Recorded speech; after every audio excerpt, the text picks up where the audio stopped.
For the time that we have together today, I want to talk to you about something that has deeply affected how I view my community and the work that I do in it. First, I want to start with a question. Here's what I want you to think about. I think it's incredibly unique that we are all in this room together today.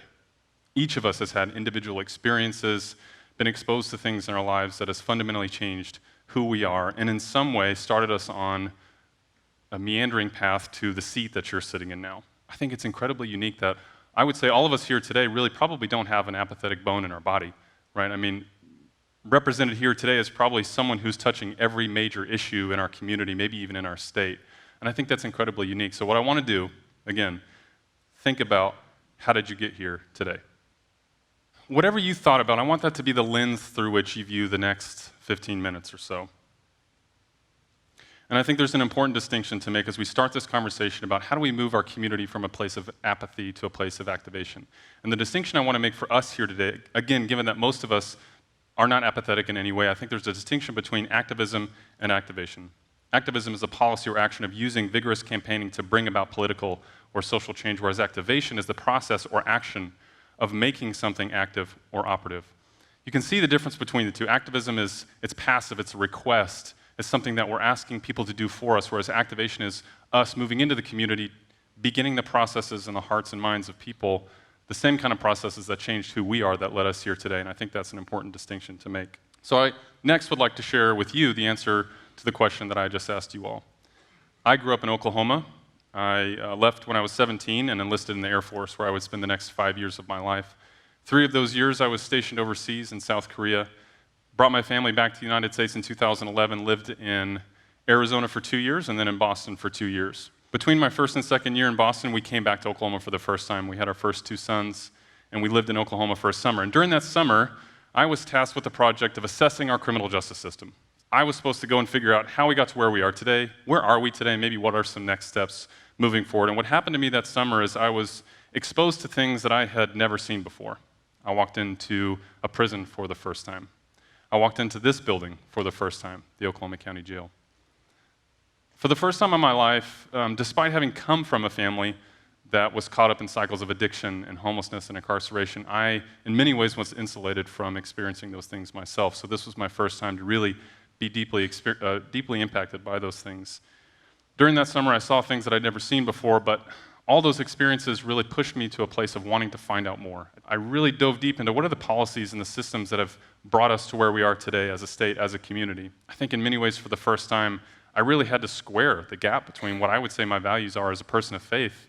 What we would hope to see is that by any metric you would judge the flourishing of a society, they would correlate in some way. And the reality is that many times they don't, and in fact, it's quite the opposite.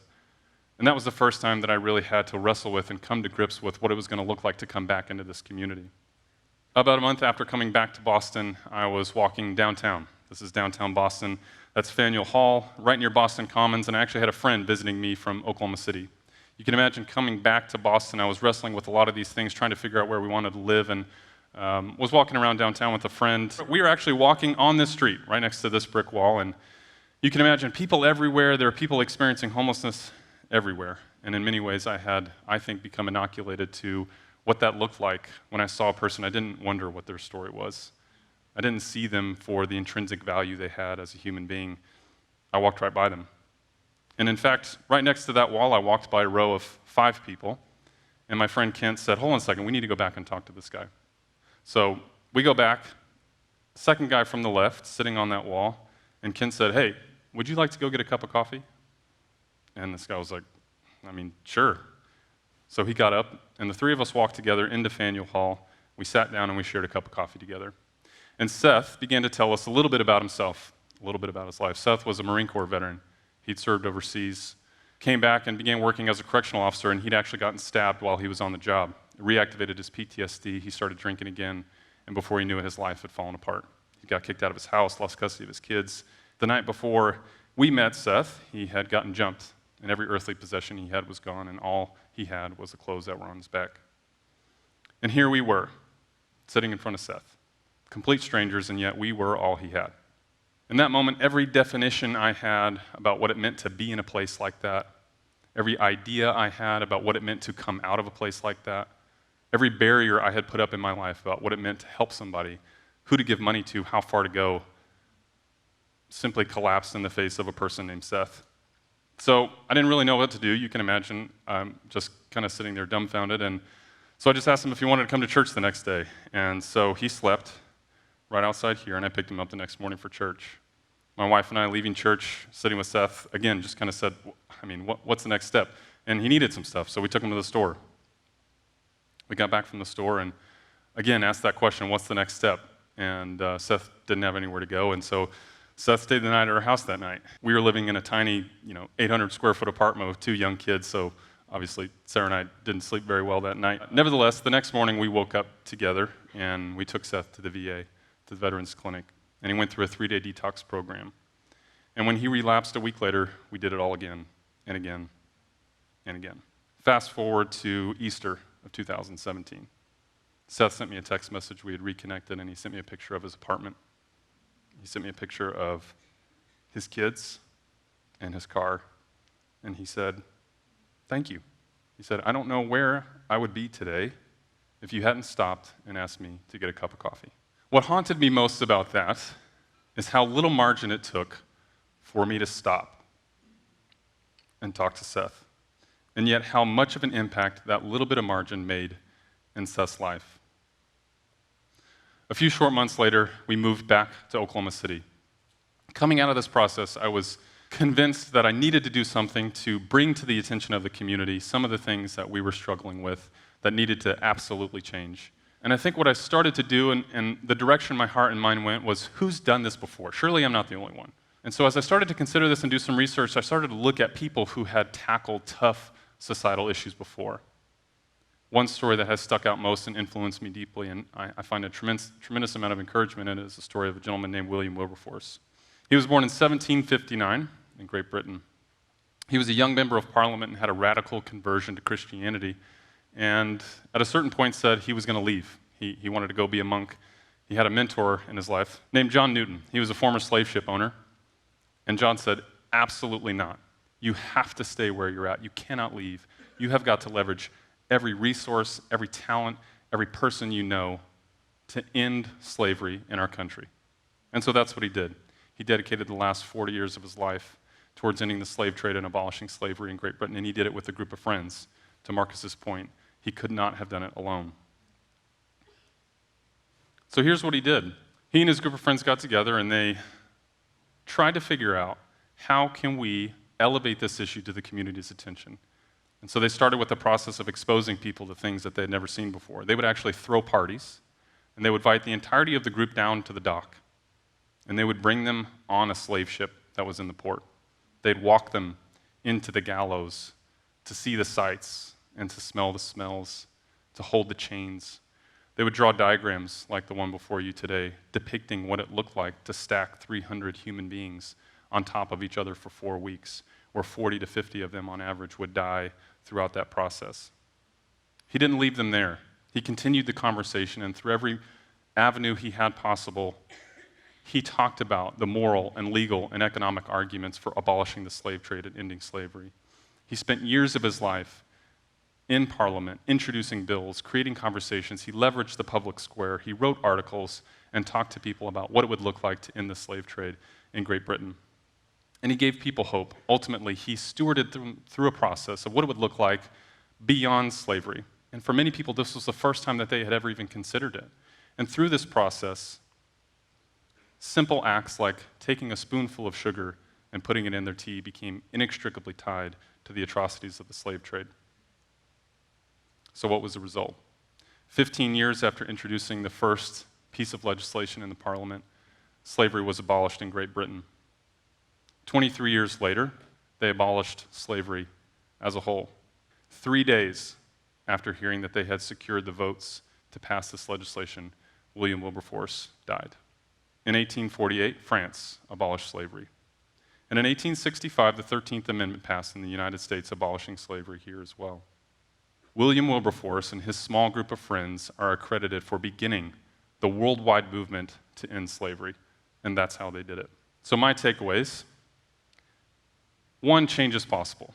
2, that there is actually a process that you can walk people through where Maybe it takes 30 or 40 years, but at some point the community is ready to surface these issues, talk about them, and make a change.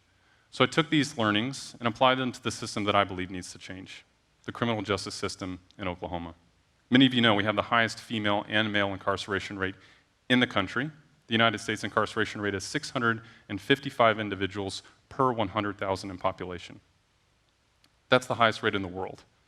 The Oklahoma incarceration rate is 1,079 individuals per 100,000 in population, nearly double the national average. We incarcerate more of our population percentage-wise than Brazil, Iran, and Cuba combined. $496 million of our $7.7 billion budget last year was dedicated to the Department of Corrections, and currently we are projected to grow by another 7,200 beds in the next 10 years, which represents a 24% growth. How do you begin to tackle such a large issue? There's so many cycles and systems tangled up in that, and I'm sure you're all thinking of them right now. I find a tremendous amount of solace in the idea that 5 years ago, I had no idea what was going on in our state. So as I began to consider what does it look like to engage in the community, I started to think about what would a process look like to engage other people, to share the weight of this issue with the community.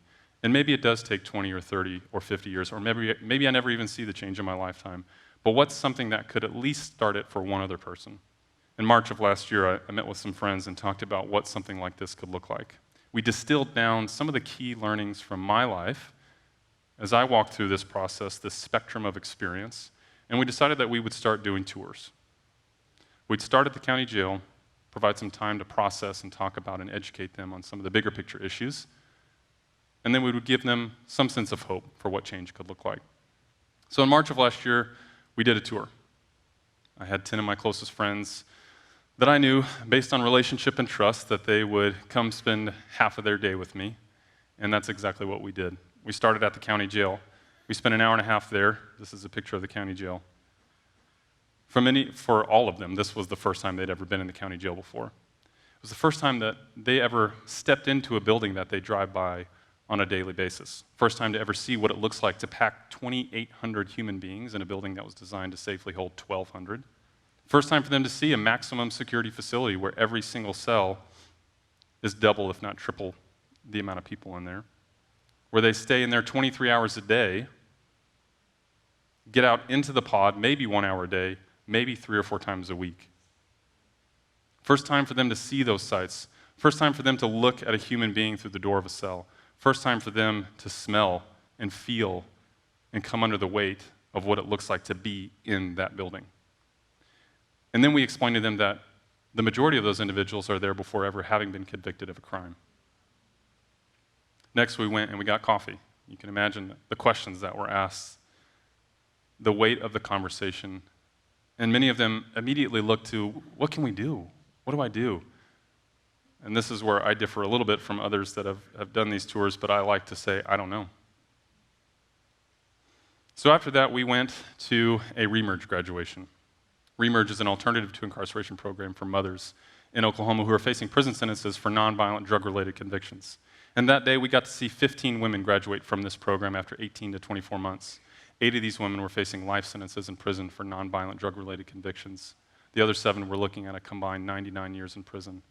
Between these 15 women, they had 34 kids that were under the age of 18.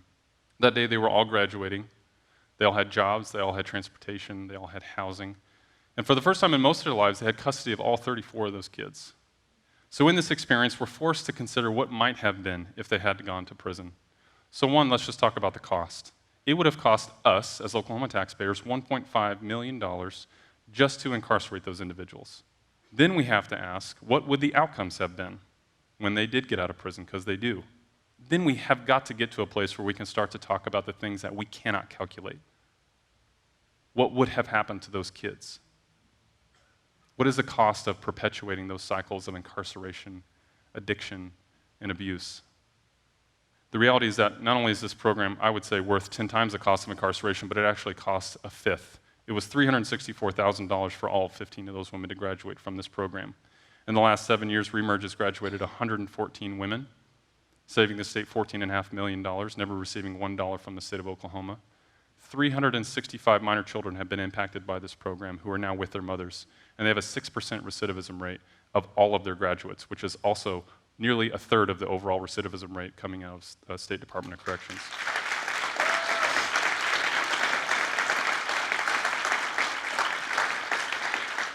So you can imagine coming away from that day, we left them in a place of hope.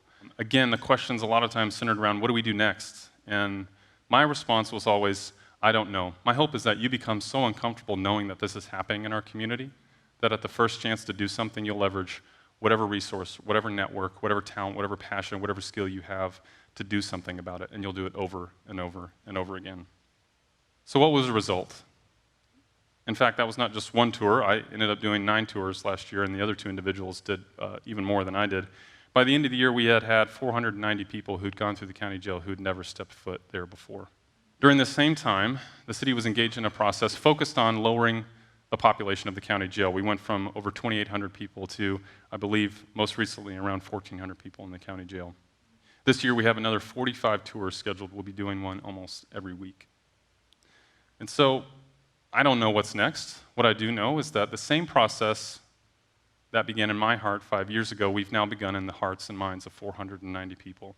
The same process that led me here today to this stage talking to you about what I'll spend the rest of my life working on. So go back to 16 minutes ago. Think about what is it that brought you here today? What moved you from really not knowing anything about what you're most passionate about today to feeling like you'll spend the rest of your life working on it? What changed your heart? What challenged your mind? My question for us today is, how can you leverage those things to walk others through a process to activation? How do we share the weight of these issues with our community? I believe if these systems are going to change in the next 5 years or 10 years or in our lifetime, it will be because more of us in the community have come under the weight of what it looks like to have systems such as ours and cycles such as ours and outcomes such as ours.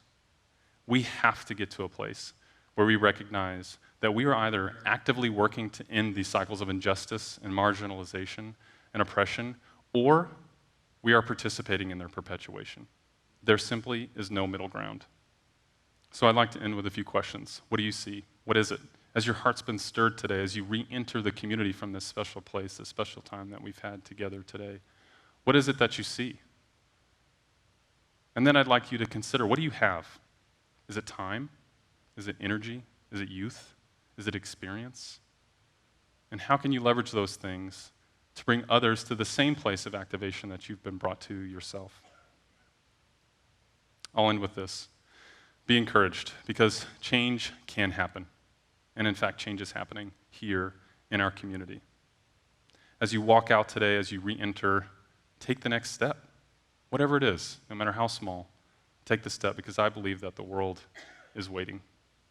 Thank you for the opportunity to be here today. Thank you to TEDxOklahomaCity, and I look forward to working alongside all of you to do this work in our community.